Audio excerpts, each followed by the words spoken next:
नमस्कार। देश और दुनिया की तमाम फटाफट खबरों में आपका स्वागत है। खबरों के लिए आपसे निवेदन कि यदि आपने हमारे चैनल को सब्सक्राइब नहीं किया है तो कृपया करके आपके अपने चैनल को सब्सक्राइब करना ना भूलें। आप सब्सक्राइब करते हैं तो हमें हिम्मत होती है सही और सच्ची खबरें आप तक पहुंचाने की, वरना मीडिया में डर दिखाया जा रहा है किसी और का, जबकि असली डर ये होना चाहिए कि ट्रम्प की भारतीय कृषि क्षेत्र में एंट्री की कोशिश की जा रही है, उसका असर क्या होगा हमारे किसानों पर। पहले ही किसान कर्ज के तले कई बार आत्महत्या करने जैसे कदम भी उठाते हैं। कई किसानों की मौत, कई किसान धरने प्रदर्शन पर, और यदि कृषि क्षेत्र में भी एंट्री हो गई तो इसका क्या असर होगा, कहीं पर भी कोई मीडिया पे कोई चर्चा नहीं, जबकि असली डर आपको कृषि क्षेत्र में एंट्री करने पर होगी, लेकिन आपको दिखाई जा रही है किसी और का डर। मीडिया में चर्चा सिर्फ इसी बात की होती है। तो क्या है आज की बड़ी खबर? अमेरिकी राष्ट्रपति डोनाल्ड ट्रंप का सभी देशों पर बहुत चर्चित रेसिप्रोकल टैरिफ आज से लागू होगा। ट्रंप ने इसे 2 अप्रैल को यानी लिबरेशन डे घोषित किया है। टैरिफ की पूर्व संध्या पर ट्रंप ने कहा कि मुझे उम्मीद है कि भारत अमेरिकी उत्पादों से हाई टैरिफ रेट को कम करेगा। आप इस पर अवश्य कमेंट करें कि टैरिफ कम करेगा या उसको वैसे ही रखेगा। उन्होंने कहा वैसे तो भारत को ये पहले ही कर देना चाहिए था। जानकारों के अनुसार ट्रंप भारतीय कृषि सेक्टर में अमेरिकी कंपनियों की एंट्री की कोशिश में है। ट्रंप भारत के कृषि क्षेत्र में टैरिफ कम कराना चाहते हैं ताकि अमेरिकी कृषि, डेयरी, पोल्ट्री उत्पादों के लिए भारतीय बाजारों को खोला जा सके। अमेरिका पर भारतीय टैरिफ WTO की नीति के अनुसार है। यह विकासशील देशों को विकसित देशों की तुलना में अधिक टैरिफ लगाने की मंजूरी देती है। वहीं गेहूं, बेबी कॉर्न और वाशिंगटन सेब का अमेरिका में सरप्लस प्रोडक्शन है। अमेरिका वाशिंगटन सेब की भारतीय बाजार में एंट्री चाहता है, यानी उससे एप्पल के बाजार, सेब के बाजार पर कितना फर्क पड़ेगा इसको आप अभी अंदाजा नहीं लगा सकते। नहीं कोई मीडिया में चर्चा के जरिए आपको इसका कोई अंदाजा लगाने की बात कही जाएगी। वहीं ट्रंप टैरिफ से पहले मंगलवार को सेंसेक्स ने 1390 अंकों का गोता लगाया।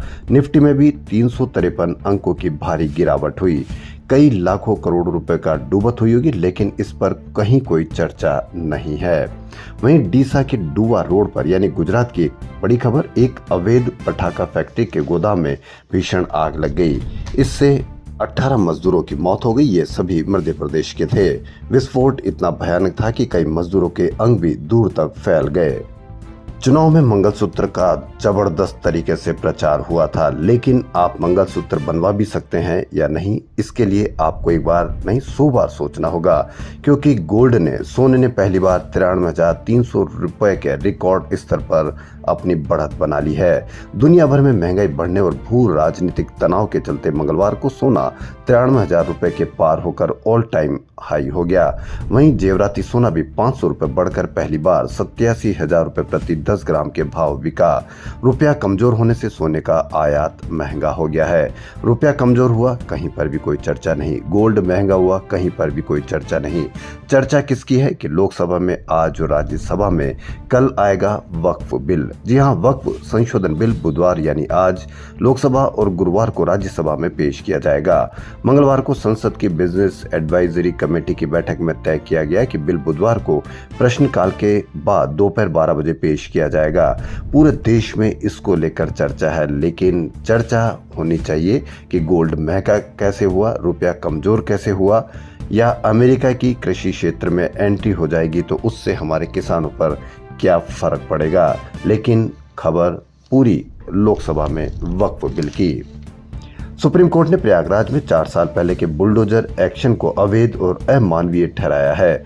जस्टिस अभय एस ओका और जस्टिस उज्जवल भुइया ने कहा कि घरों के विध्वंस की कार्रवाई अनुचित तरीके से की गई। देश में कानून का राज है, नागरिकों के सिर की छत ऐसे नहीं गिराई जा सकती है। बुलडोजर एक्शन अवैध व अमानवीय, 10-10 लाख रुपए मुआवजा दे, यह कहना है सुप्रीम कोर्ट का। वहीं वक्फ बिल पर और बुलडोजर एक्शन पर कहीं पर भी आप विपक्ष की कोई आवाज या कोई किसी बात का उन्होंने क्या बयान दिया होगा, आप इस पर भी किसी मीडिया पर कोई चर्चा नहीं देखेंगे। जबकि देखेंगे कि वक्फ बिल को किस तरह से पेश किया जा रहा है, क्या इसमें सुधार है या क्या विपक्ष ने इसको लेकर लोगों को भड़काया है, भ्रमाया है या झूठ बोला है।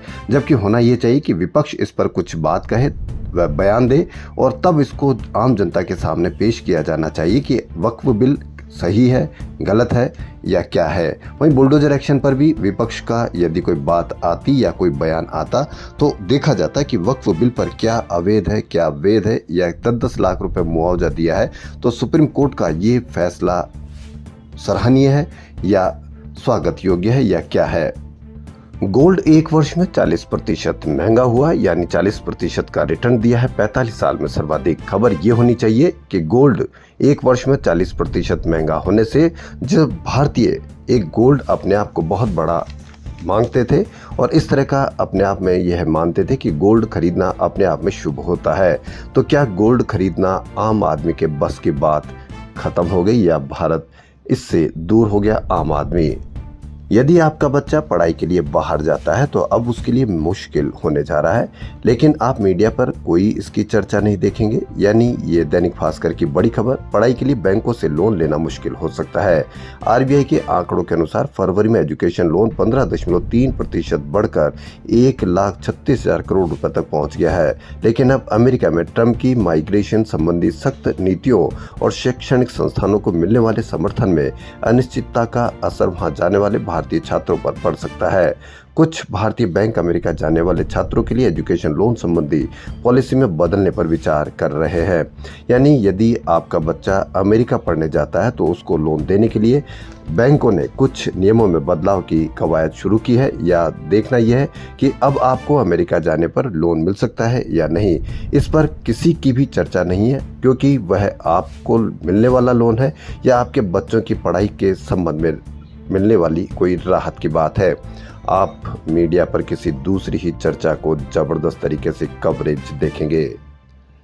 एक ऐसी खबर जो आप देखेंगे तो आप अंदाजा लगा सकते हैं कि ये किसकी खबर होगी। जी हाँ, एक ऐसी सरकार जो कट्टरपंथी दिशा में धकेलने के काम में जुट गए हैं। जी हाँ, धार्मिक कट्टरपंथियों ने घोषणा की है कि युवा महिलाएं अब फुटबॉल नहीं खेल सकती।